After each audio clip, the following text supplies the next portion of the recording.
Dick Termes will be joining us shortly, but right now I'm going to just walk around and show you the exhibit while we wait for some people to tune in.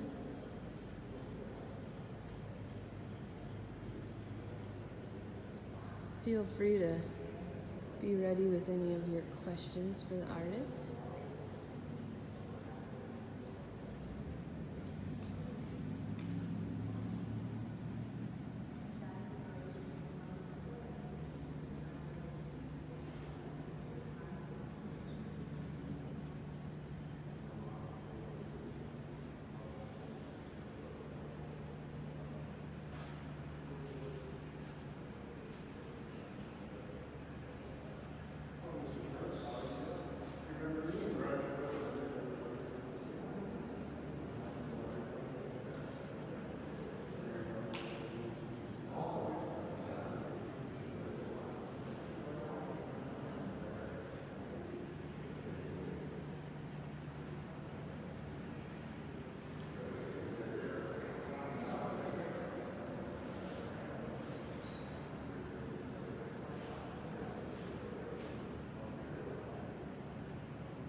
Hi there, Mr. Termes. Hello, Bonnie. How are you? Good, good. How are you? Good. Why don't you start by telling us where we are right now? Well, this is the Washington Pavilion in Sioux Falls. Okay. And it's a very classy place. We love it. And there's 50 spheres in here. Okay. For 50 years that I've been painting on spheres. Awesome. So, and it's just, I think, a wonderful place, very large place. It gives us plenty of space to walk around and see all of this stuff. So absolutely. Yeah. Well, let's take a little walk here and you can show us around. Okay. I'm going to try to stay close to you and in your face. All right. Apologize. That sounds good. I want to be able to hear you. Yeah, it was a fun place to hang the show too. They had it really very ready for me when I came here, and we just were able to get 48 pieces plus 2 on each end of the pedestals here. Incredible. And really worked out. Last night we had the opening for it, and there was like 180 people or so here. Nice. So it was very cool. Yeah. How often do you get represented? Because we're on the other side of South Dakota. For those who don't know the geography of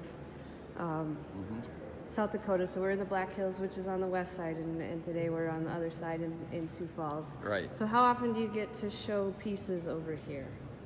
How did I get them over here? No, how often? Oh, well, off and on, yeah. I've actually been here with like 2 or 3 different small shows. Okay. They were nothing like this one. Yeah. This is the biggest one. So is there anything left in the gallery?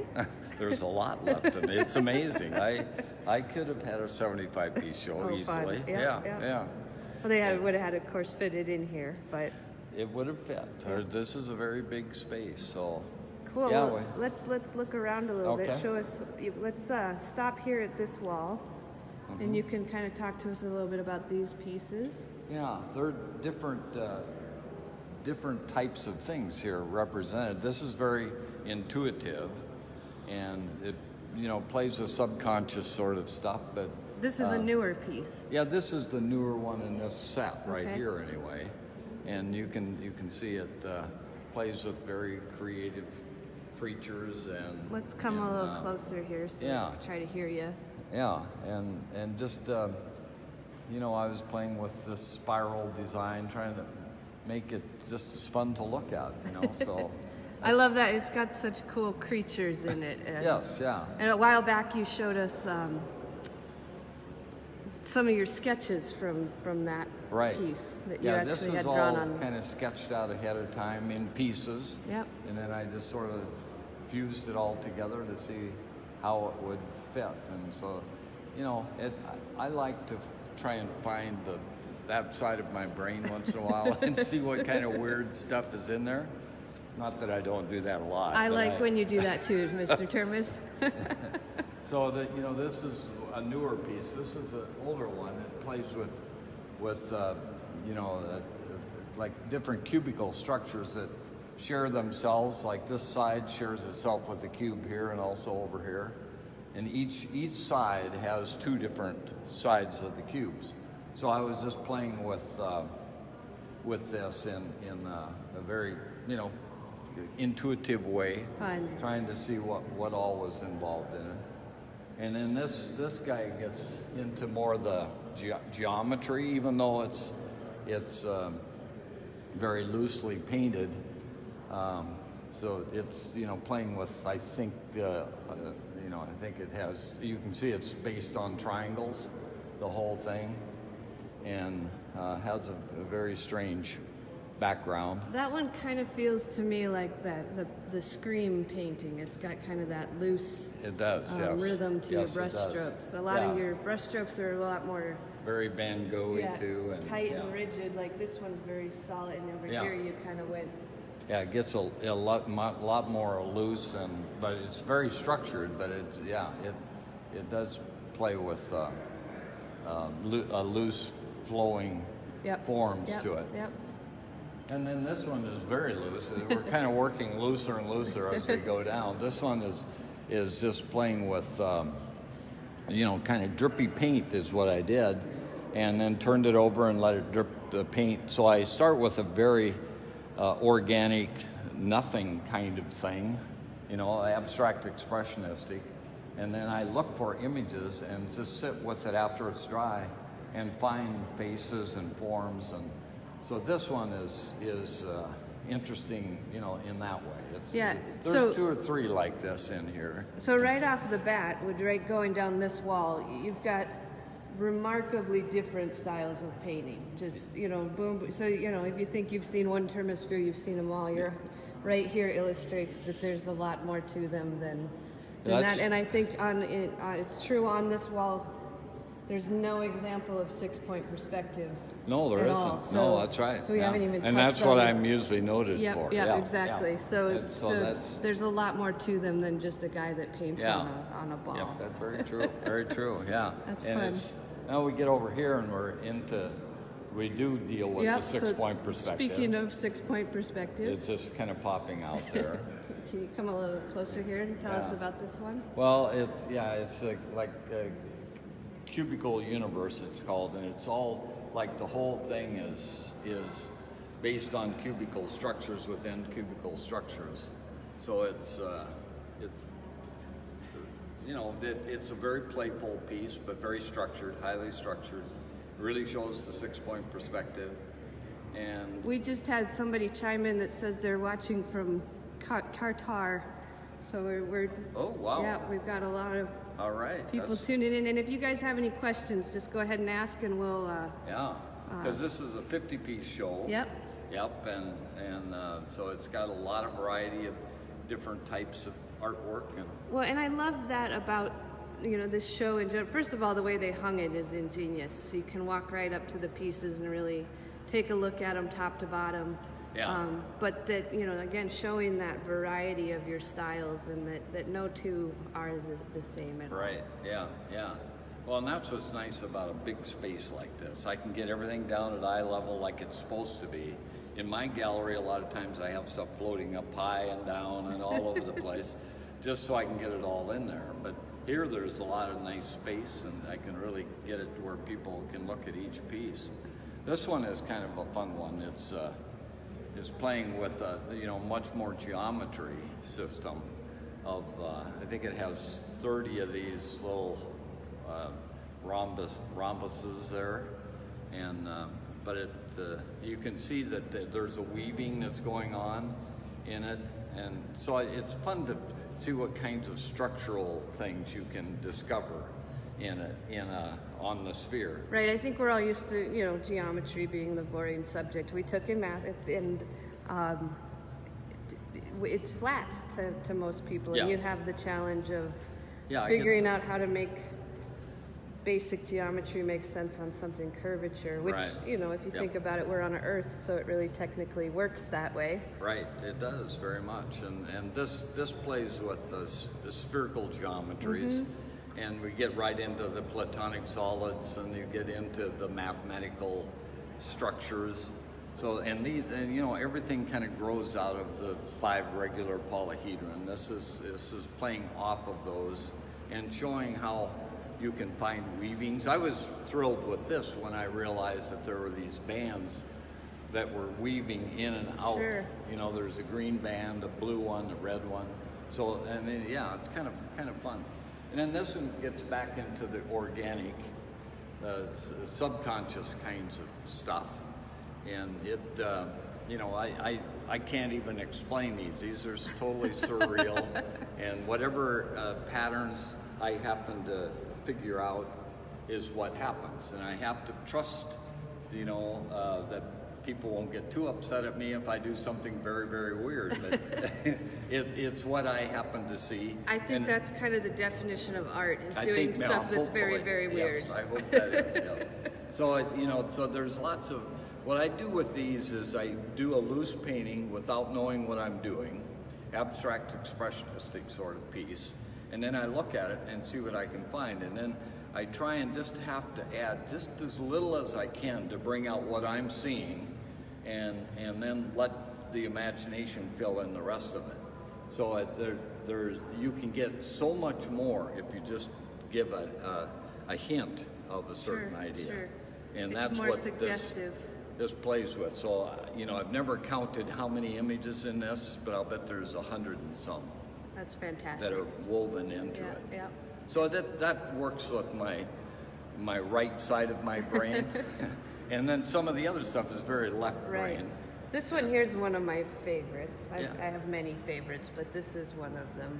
Yeah, this one, you know, is fun because it's so simple, and it plays just with the reflection, how reflection actually works, and when you can do it in 3-dimensional space, is that all the reflection lines go straight into the bottom, and then there's the quivering in the water are concentric circles that run through it. But I ran it up into the sky too, so it breaks up all of the realism into those kind of geometries, the way it breaks up horizontal and vertical geometries that go through it. But it's fun to see when you hold yourself to a kind of a system, what the result can turn into. Right. Yeah. Somebody's asking how long this show is going to be up. It's going to be up here for 3 months. 3 months. Yes, so everybody, there's no excuses not to see it. So I think that goes through January, correct? Yeah, Yep. I think it is Okay. January 20th, I think. Great. So, I'm going to take a minute here to just, before we move on, I'm going to swing around just so they can see kind of the extent of what they're looking at, you know, what you can see when Yeah, you get here. yeah. There's 1, 2, 3, 4, 5, 6 of these walls here, and they're all two-sided. two-sided, and they've each got, looks like 4 Termespeheres hanging from it. From so each one, and then plus 2 more to get to 50. two so, extra to get to 50. Yeah, yeah. All And right. this one Bonnie should relate to. This is actually her daughter. Yep, she doesn't look like that anymore. She's breaking her way out of the shell, the egg, and she's bringing to the world all of this wonderful stuff that's hidden behind her. So it's doing a couple of things. It's focusing on one person inside. Usually I think about looking out with Right. my pieces. I'm looking in, but I'm actually looking out at a world around me. In this case, you actually see her inside, but behind her is like an infinity world that she gets to choose what she wants to do. And she's breaking her way. Someday, somewhere along the way, this will all be broken loose and there will be one person sitting there. So we're seeing pieces, her feet down below, back, side, front, as it goes around. So I think the incredible thing about this piece to me is you needed to get some photos of my daughter Right. to capture the image of her so you could paint it. And you were trying to explain it to me, and it didn't make any sense.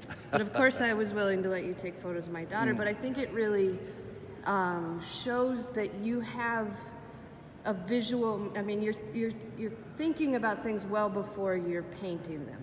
Maybe you had this concept, and then you took the photos, and then it came out after that. But there was a long process before the paint even touched the sphere. There was a concept and figuring out how to execute it, and I think this is such a cool example of how your brain works. Yeah, because I think you were holding her up and then turning Yep. her in space so I could get all the different sides of her. Absolutely, but you were asking me to do that because you already knew what you needed in order to create that. So it was kind of a glimpse inside of how your brain conceives a concept to the execution of it.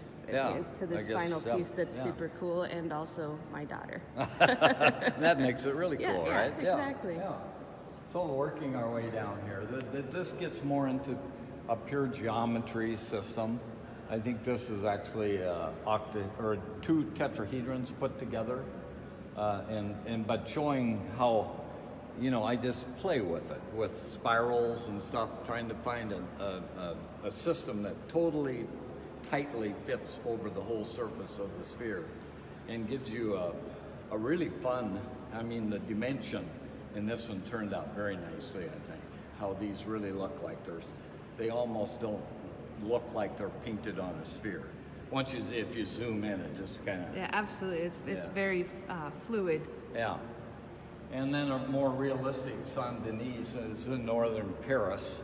And so this is, we haven't gotten to this style yet. This one is you call these famous interiors. Is that, so you'll actually go to a location. Yep. And then tell us how you get the imagery to. Well, this one is in Paris, in northern Paris, and it's a very cool place. But I had no idea when I walked in how much uniqueness this particular building has. All the kings and queens were buried in this building at one time, so their sarcophaguses show up all around. I maybe don't even show all half of them, but there's tombs everywhere, and there's their bodies are carved on top of. So it's a really eerie place, but wonderful. And so not only do you paint the place that you're in, you try to get some of the history and incorporate that into the piece too. Yeah. And I brought the gargoyles. These strange creatures are gargoyles that are hanging out on the outside. I thought they needed to come inside. Right, because they crawl around in there when nobody's looking anyway. They do. Yeah. If you sneak in there at the right time, they're right right there. See them. Yeah. And the bottom, you actually can see a tomb for like 3 people, I think. So it's a little dark, but I think I can get it. There we go. Yeah, nice. But we spent a lot of time in there. I could have probably painted 100 different angles of what Saint Denis looked like. But it's a fun one. And then we're into more back to the geometry in this piece of the sphere. It's concentric circles and then radiating lines. And just with those 2 things, all of this kind of stuff comes out of it. This is a newer piece too, right? It is pretty new, yes. And you can see I was looking for tessellating patterns, tight-fitting patterns, just the different kinds of things that grid allows you to come up with. And a lot of them are tight-fitting, tessellating patterns, like I said, but a lot of them are just interesting designs that can come out of that. Absolutely. It's so beautiful. It's so gorgeous. And again, with the challenge of going from flat to a spherical object, I don't think, you could draw something like that, but you need the sphere almost to bring out that Well, it certainly brings beauty. out a different type of geometry, Right. It brings out stuff that the flat surface can't do. Right, exactly. Because it also has to fit on the back side. Whatever you do in the front, whatever patterns you come up with, can be a continuum all the time. So it is a bit of a challenge and much more fun for me because it's stuff that you can't do on the flat. Yep, exactly. It won't allow you to do the same kinds of things. And we're into a geometry piece here too. I think this one is 30 you can see the basic shape there, the way it fits together. So is this a similar in geometry to the one we saw previously that's over here? The Yeah, it is. I think it's the that same. one right there? It's the same one. I hadn't even thought about it. Well, I recognize. It's open space. Yep, the shapes. And it's cubes instead of the flat, Right. straight edges that produce it. So but these are tessellating patterns on the sphere that you can see if you just go to that center part. And it's just fun to see what the sphere does. Gives you information that the flat surface would. Exactly. You know, so it's pretty amazing. Then this one moves into the there's. So I these think ones about, are like so cool, and I noticed there's a few more over yeah, there. there's we'll four or five of the transparent pieces. They actually take you about twice as much time, even though you have a lot of open spaces, because the whole interior has to be painted, and it's different than the exterior. Right. So you have to paint it twice. You basically paint it twice, plus about 5 or 6 coats of paint between the two. Okay. So that the transparentness doesn't show up. You don't see the inside on the outside. Sure. So the inside on this one is pure cubes. The outside, and it's all based on a big cube. You can see there's 6 different sides to it, the way it fits together. Okay.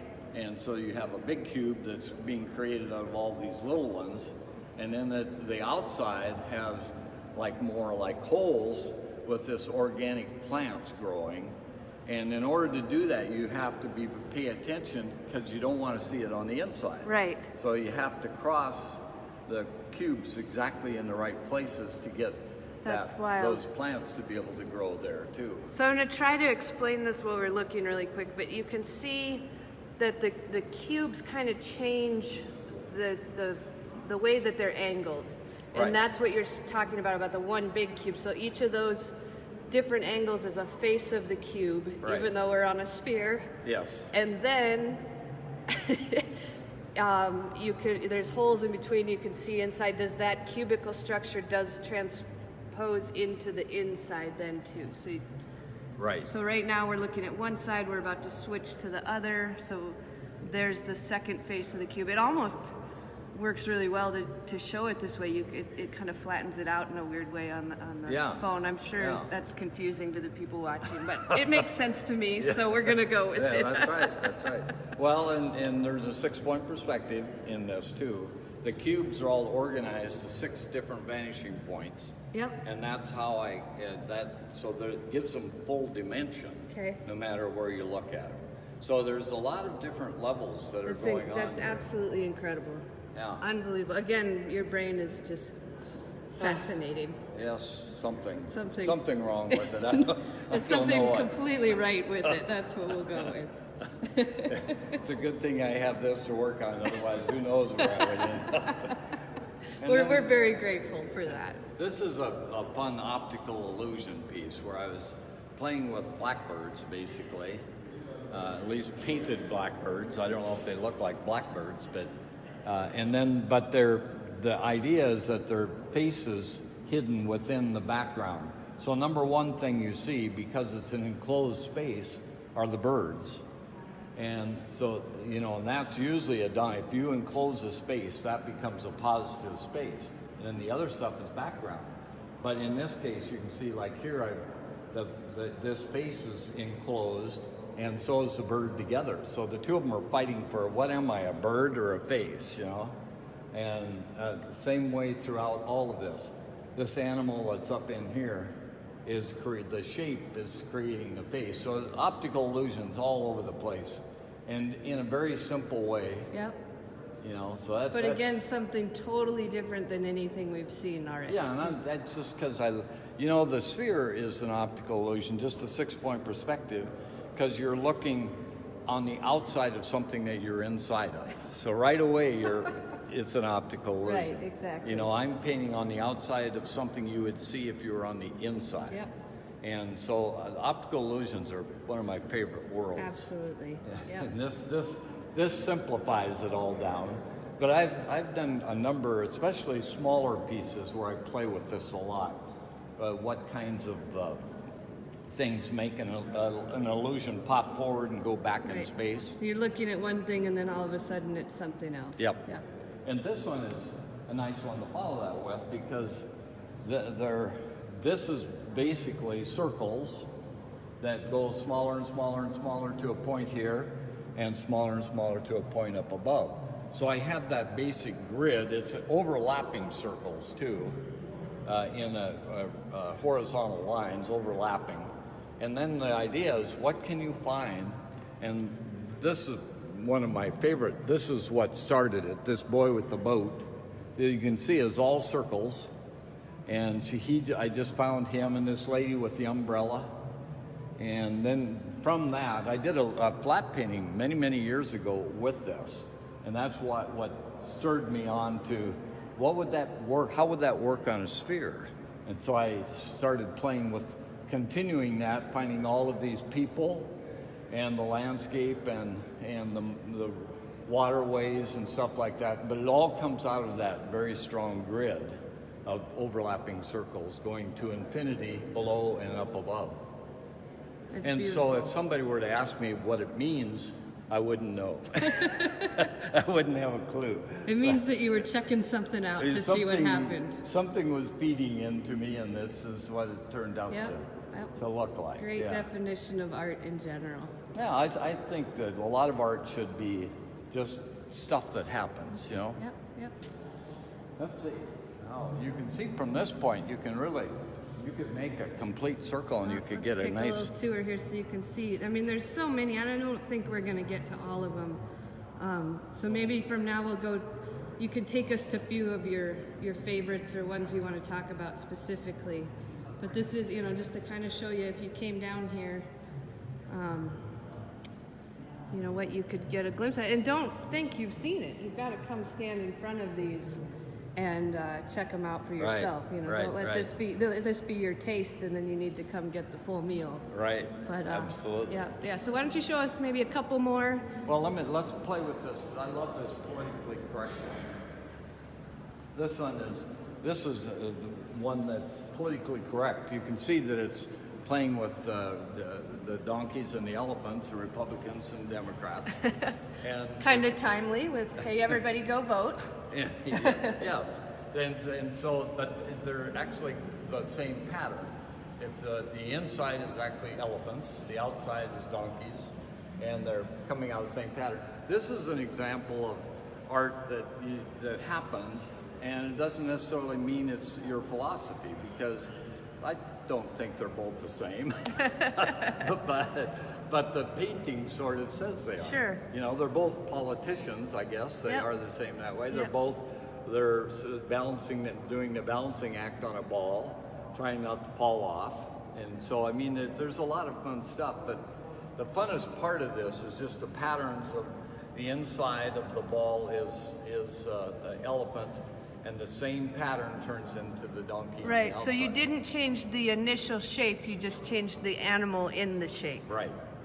And I adjusted it till it looked good, of Right, course. yep. I saw a little wooden horse one time, and when I turned it around, I thought, ooh, there's something else on the back side of this. So I started readjusting it and changing the shape until I could get both of them to read at the same time. So that's kind of a fun one Yep. for our political world. Everybody go I was vote. looking at the shadow down here. It's kind of fun because you get to choose as a silhouette which one you like. Which Yeah. one you want to see there. That's Yeah. pretty fun. The shadows in here are wonderful too, if you get off on that kind of stuff. Yeah, well, and I think, again, with the clear pieces, you get to kind of see all these are transparent up here. If I can Yeah. get my joystick to work, there we go. So here you have kind of a similar concept with the inside and outside being different. Right. The inside, it's actually that makes the people dimensional, because you got the back of them here, and then when you're looking through, you see the front of them.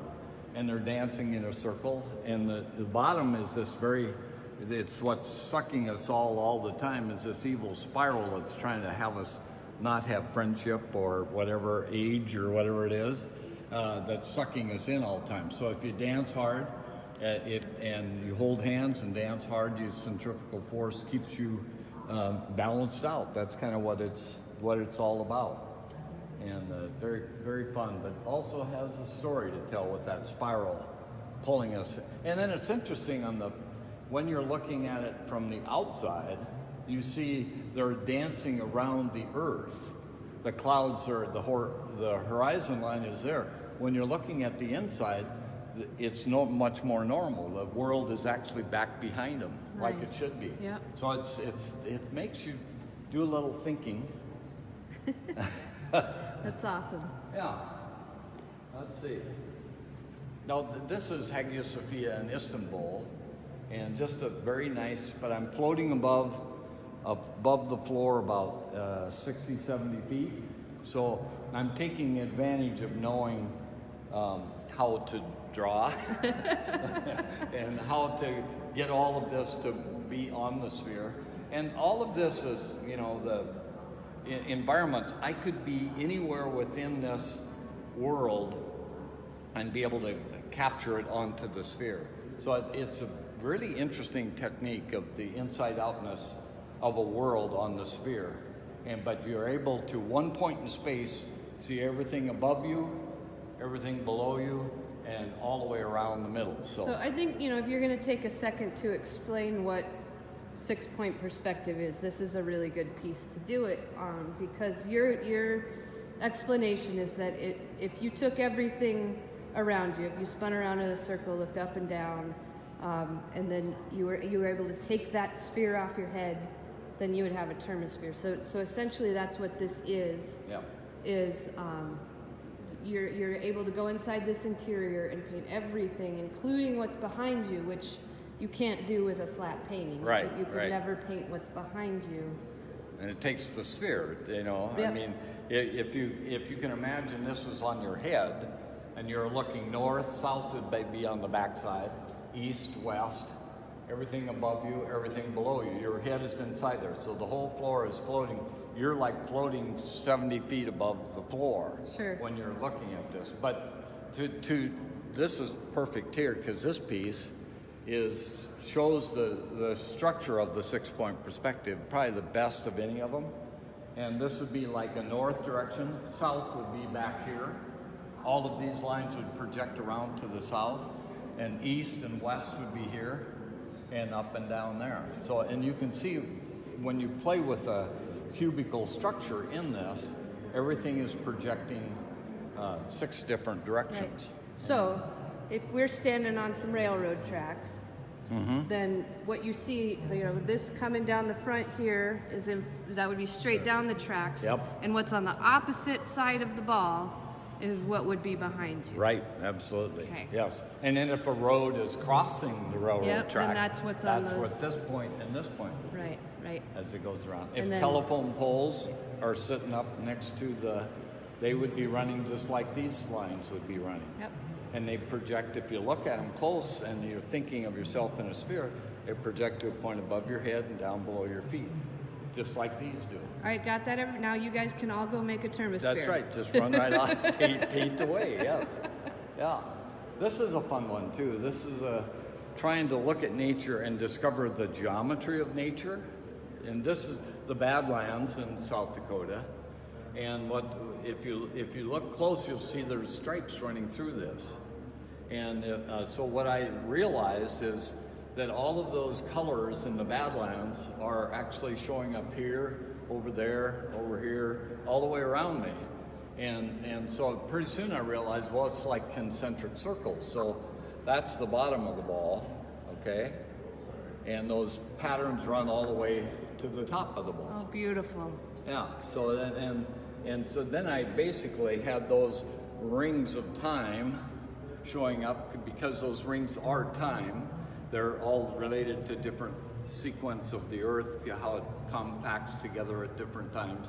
And then I carved out the shapes of the Badlands, but left the color. So I put the color rings in first, and then I kind of carved them out, just like the Badlands do. Yep. They carve out that stuff. Yep. I go there a lot, and I stand there, and that's one of the things you marvel at, is that, you can see where time was. Yep. You know, just very clearly here and over there and over there and there because it's the Yep. same band of Once lines. in a while, dinosaur pops Yep, out. yeah, in exactly. Some of those Yep, time yep. sequences. Yeah, yeah, Great.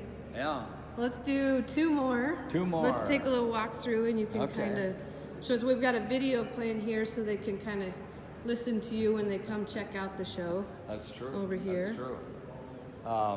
This is kind of a fun one here because it really plays with geometry and shows how when you try and play with the spiral geometry, how it actually relates to the.